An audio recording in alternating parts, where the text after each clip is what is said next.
Hello everyone, welcome to ITBC. I'm Bo Bin-seo. Today we would like to introduce a slightly different type of blockchain project that hasn't been mentioned before. A platform where people can buy and sell their own products from the same manufacturers that supply Nike or Adidas is on the rise, called Fizz. It's a platform creating liquidity for scarce viral commodities in a limited fashion to enrich the market, construct a value network for speculators, collectors, manufacturers, and distributors. To learn more in depth about what Fizz is, we have Marco Stagliano, CEO of Fizz, with us at the studio. Hello, Marco. It's a pleasure to have you here with us today. Thank you very much for inviting me here today and talking about our project. So, my name is Marco Stagliano. I am the CEO of Fizz and also one of the founder and creator of the project. A bit of background of what I do and what is my experience. So I come from another kind of industry that is corporate finance and consulting. I've been in touch with the fashion industry lately very much because some of our clients in my previous work, they were working in the fashion apparel, some designer, interior design as well. So I've been in touch with with the industry, but I've never been too much in deep in the markets. But then what happened back in times in 2011, I met Francesco Sorrentino. This is our CEO. So with him, we were working in Domus Academy. It's a university for design in Milan. He was creating the design part, and I was creating the business part.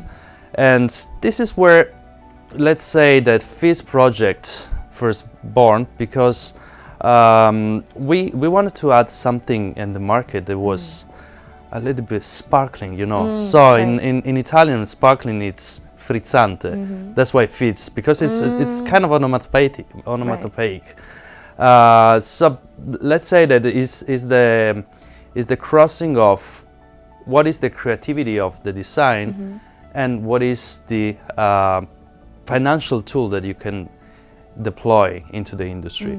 So usually the fashion industry and the let's say luxury and fashion industry has never been that much connected to the finance as an investment, because you know it's kind of difficult to put a real price appreciation on things that you actually wear.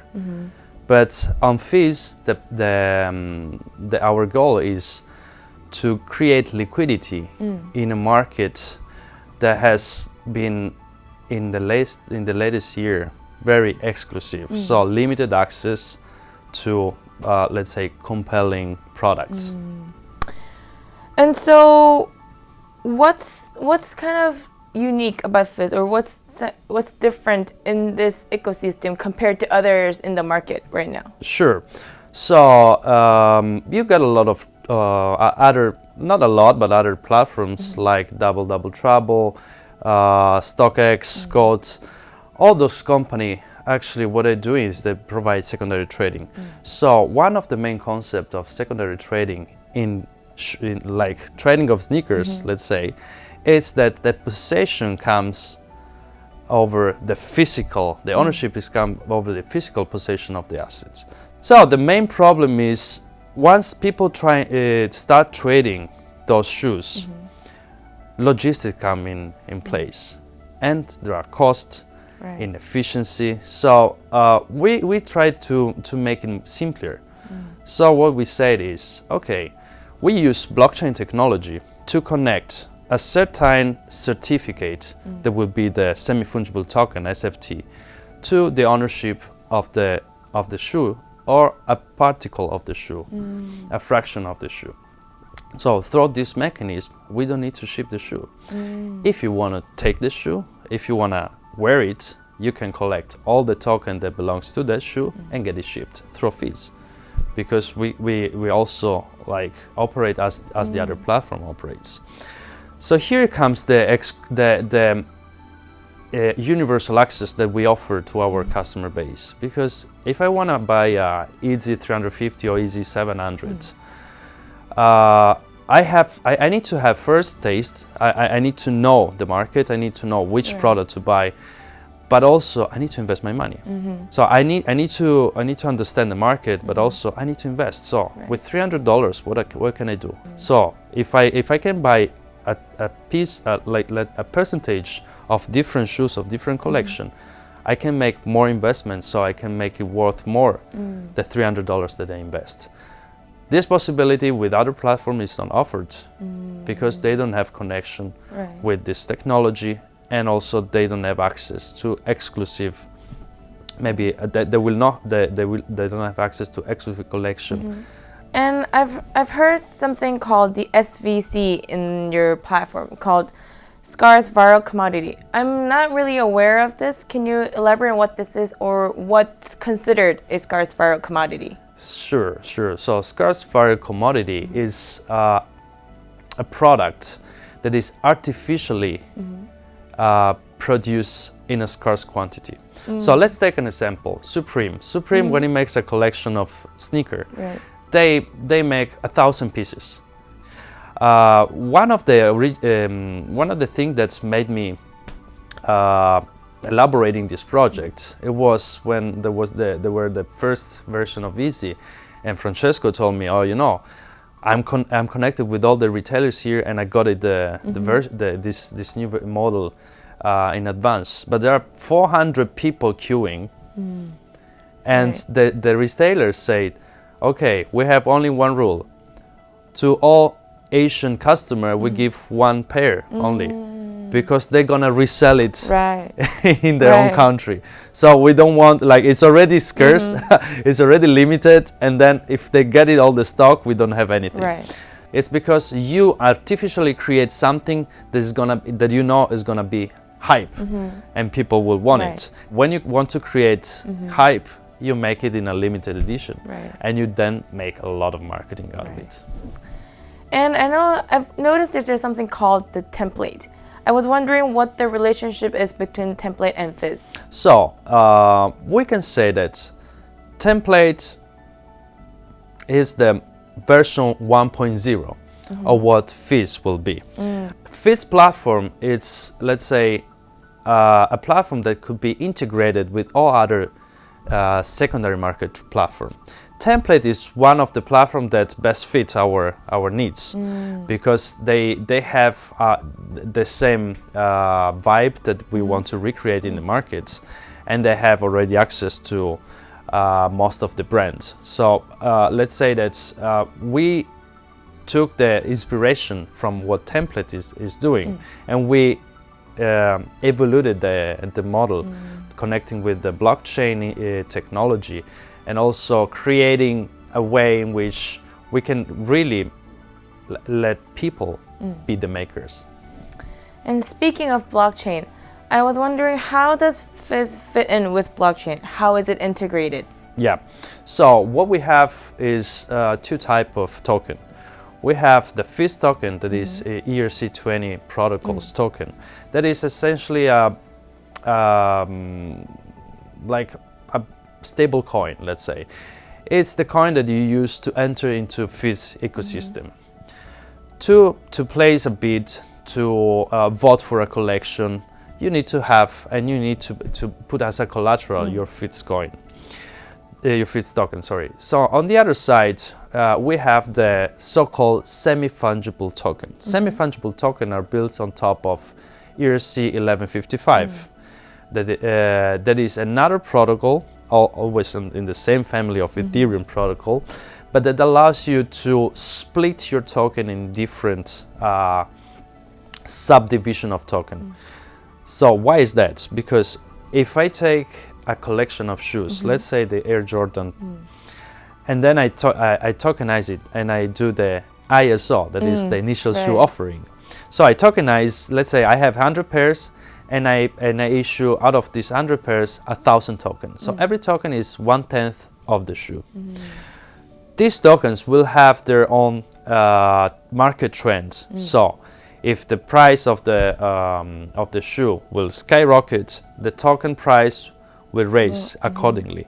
But if I do another issuance of Zz 700 collection, those tokens will be the same technology, will be connected to the same let's say, ecosystem, but will have a different market trend. This thing is made possible through this protocol. That's why we use two protocol. So anytime I want to monetize my token, my semi-fungible token, my SFT, I need to first exchange to Fizz token, and Fizz token will allow me to enter the market and liquidate my position. So here we have the key, the access to the platform, and here we have the representation of what we invest. And with such platform, what does Fizz offer to those buyers and sellers? So we have different players involved. We have the makers. The makers usually are three categories. One is the maker, like a brand, the other is the manufacturer, and the third is the designer. They all get rewarded because if we do an ISO, we involve them in the ISO, and if the ISO take place, they will have a percentage of the money coming from the issuance of the ISO. What we're doing here is also cutting the connection that links the manufacturer to the designer, because what happens usually is the designer make agreement with the brand and then goes in production, right? But the production to produce the designer needs to have a baker that is the brand that says, don't worry, I'm gonna pay for the 100,000 shoes that you're gonna produce. I'm gonna take the risk, right?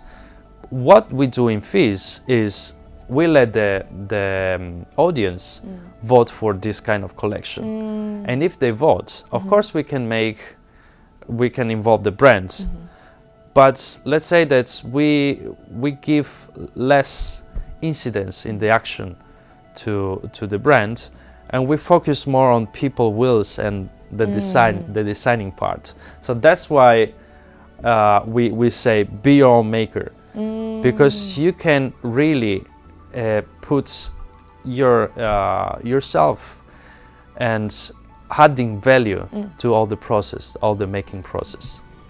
And I know that Fizz is getting on the rise right now. I was wondering if you have any plans for getting listed on any exchanges. Well, thank you for asking this question, because actually we're gonna be listed soon in early October in Bithumb Global. The reason why we choose this exchange is first because it's one of the main exchange in Asia, one of the leading, and we definitely want to target the Asian markets, but also it's becoming more global and global. So it will give us access also to other global markets. And yeah, we're gonna join staging, Bithumb Global staging. As you mentioned, Asian market, I was wondering, there's lots of Asian countries. What's your reason here today in Korea? What do you want to get out from the Korean market? So, Korean markets, I would say two things. One thing is the creative part, because we, as an Italian, you know, we have some connection with fashion. And back in times when I was first time in Korea in 2015, they told me Korean are kind of Italian of Asia. So I like the style, but also it's a niche market, because a lot of people here have very sophisticated taste when it comes also to sneakers. And that's why we want to start from here, because we want to give a trend, and we want to be exclusive as well. Global access, but with exclusivity. And I think Korea is the country that best fits our needs. On the second hand, blockchain. So the crypto market in Korea is very well developed, and there are a lot of people that are interested. So we are trying to connect the two things, and to us, Korea made a lot of sense, and this will be our milestone for the project. And I want to know, what's Fizz's goal in the future? What do you want to get out of in the long term? Anything that is hype. So we're gonna move from shoes to apparel, accessories, anything that has the willingness of people to be involved and create something unique. And now that you're in Korea and you say Korea is big in blockchain and all this fashion, are there any last words you'd like to say to our Korean viewers? Well, apart from 감사합니다, but I think we definitely gonna develop our business in Korea. I really hope that Korean people will welcome Fizz, so I will have chance to travel more in this beautiful country. Well, I guess that's all the time we have for today. Thank you for joining us here today, Marco. We look forward to the future of Fizz, and thank you for joining us today. Thank you. Thank you. Thank you.